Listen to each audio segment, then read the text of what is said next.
Seated na po. As we celebrate and remember your unending grace and goodness to these young creators. Be glorified, Lord, as we acknowledge that skills, talents, and all gifts that are good and perfect comes from you alone. Bless us, dear God, to see you through all this wonderful work of arts. Parang nung bata ko, kung paano ko sinusuporta ng magulang, so yun yung nakikita ko sa kanila. So maraming salamat sa pagtitiwala at inilagak nyo yung anak nyo sa mga ilang session sa akin.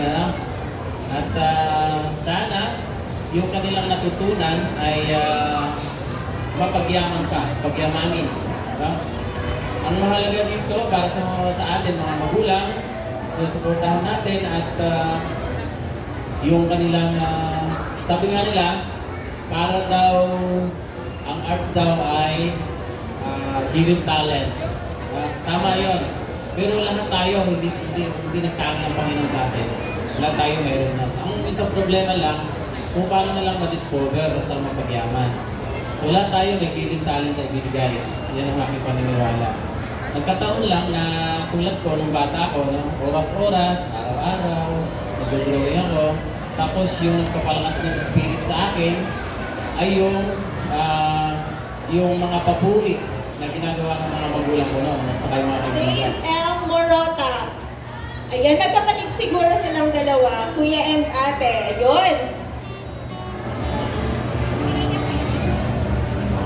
And of course, ayan, another Morota, Renan Janriel L. Morota. Yan, palakpakan naman po natin itong tatlong magkakapatid na ito. Yan. Okay, and we have also John Lawrence S. Fabro.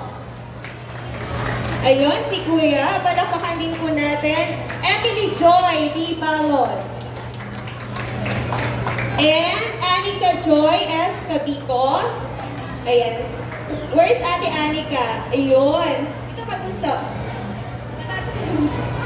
Yan. And Carlos Elizar. Na-pronounce ko po ba ng tama? Baka magalit ang mga proud parents dito. Carlos Elizar G. Medrano. Where are you, Kuya? Ayun, si Kuya. Nakaganon lang talaga siya, no? Cute. Okay, Arel. Ito dahil mahirap din bigkasin. Is it Arel? Ate Arel Olivian. B. Beltran. Dito ka na lang at yan.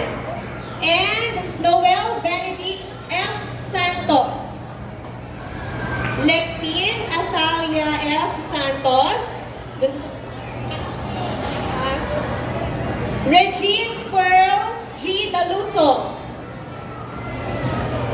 Wala si Reginald Ludwig G. Daluso. And Jaden Reese Balyado. Sino pong hindi ko natawag? Okay, what is your name, Kuya? Okay, si Kuya Ezekiel and Ate Eunice. Ayun. So, palakpakan po natin ang ating mga students na pumasok for almost 2 months. Tama po ba ang pintor?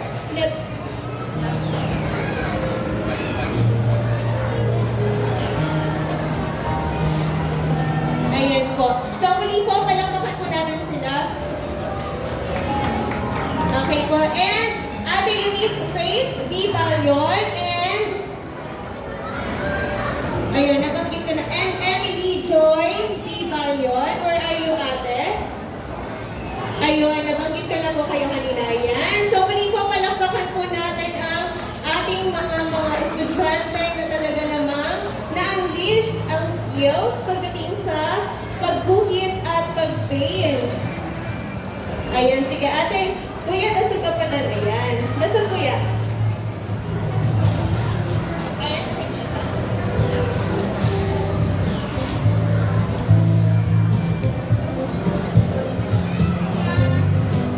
Okay, 1, 2, 3. Smile!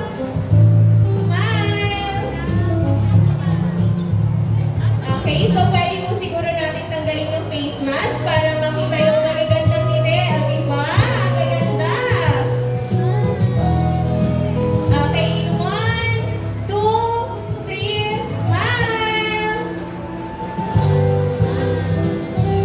cute naman nila